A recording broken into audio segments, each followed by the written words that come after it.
1892, Mr. Li Hongzhi revealed to the world a unique Qigong practice known as Falun Gong or Falun Dafa, which consists of 5 sets of gentle, slow-moving exercises and a profound spiritual philosophy. In 1996, Mr. Li's book, Zhuan Falun, became a national bestseller in China. A few years later, a survey by the Communist Party revealed that the number of Falun Gong practitioners in China had grown to between 70 and 100 million, more than the entire membership of the Chinese Communist Party itself. Moreover, many party members were also practicing Falun Gong.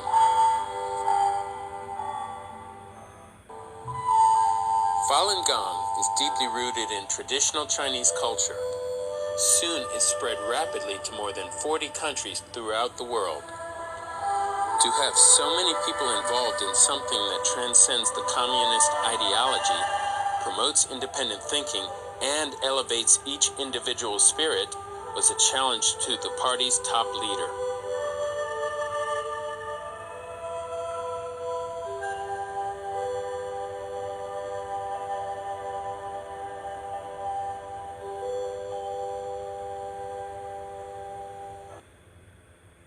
On July 22nd, Communist Party leader Jiang Zemin proclaimed that Falun Gong was now illegal and that henceforth any citizens who practiced Falun Gong, petitioned or appealed for Falun Gong, or assembled together with others for the purpose of exchanging and spreading information about Falun Gong would be arrested and punished. The nationwide attack on Falun Gong came on like a violent thunderstorm. It was compared by many old-timers to the Cultural Revolution launched by Chairman Mao over 30 years ago, during which time many innocent citizens had their human rights abolished and were treated like enemies of the state.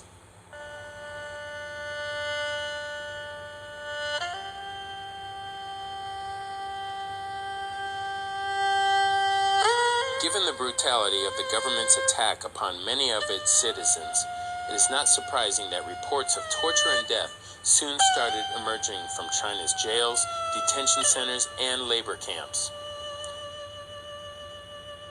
On April 20th, 2000, the Wall Street Journal reported from Weifeng, China, the day before Chen Shiju died, her captors again demanded that she renounce her faith in Falun Dafa.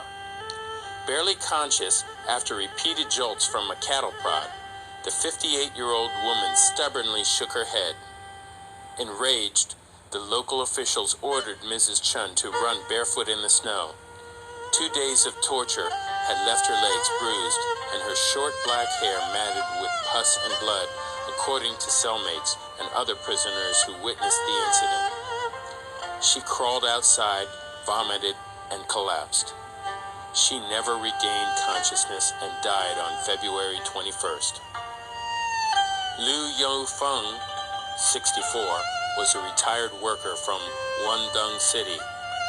On the morning of July 18, 2000, Liu was detained because he took part in a group practice session at Huilong Mountain. On July 23rd, Liu died from being severely beaten and tortured. An autopsy reveals cuts and bruises on his face and black and blue marks left by electric shocks on his throat, chest, and legs. His ribs on both sides were fractured. For practicing Falun Gong in a park, Ms. Jiao Xin, a 32-year-old university professor, was detained at the Haidian police substation in Beijing. A few days later, she was admitted to the hospital, still wearing handcuffs and shackles, with 3 broken vertebrae in her neck. She suffered from extreme pain for 6 months before she died.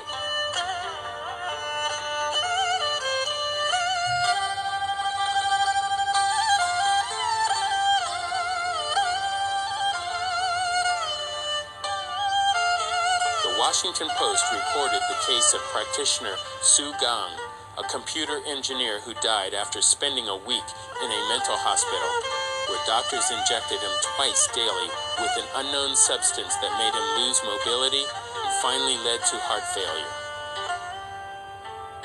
From AFP News, On June 28, 2000, Jiao Xinli, a military officer, was placed in a mental hospital in Beijing and injected with a drug which damaged his nervous system. This left him physically weak and disoriented. Reports have been released of women being sexually abused in a variety of ways. This includes being shocked with electric batons in their vaginas and being stripped naked and thrown into cells with male criminals.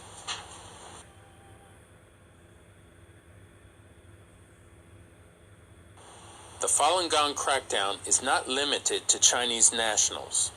It seems Mayor Randy Vopel was about to issue a simple proclamation honoring the Falun Gong movement, when what should appear in his mailbox but a letter from the Consulate General of the People's Republic of China asking Vopel sort of politely not to do that. I was chilled to the bones that a communist nation would go to this extent to suppress someone's freedom of action in this country.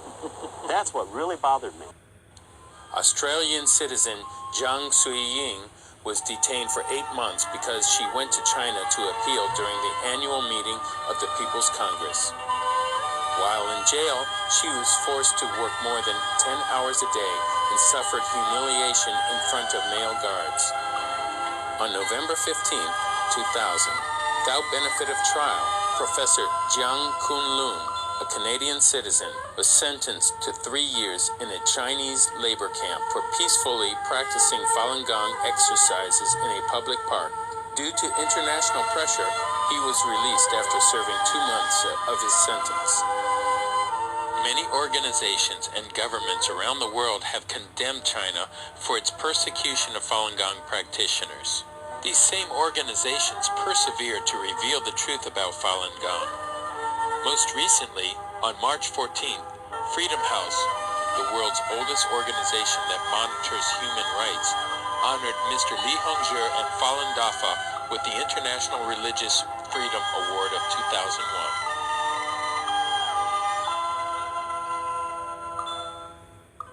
Despite these gallant efforts, the persecution still continues. To date, over 50,000 practitioners have been detained. At least 10,000 have been sent to labor camps without trial. 150 have been sentenced to extended jail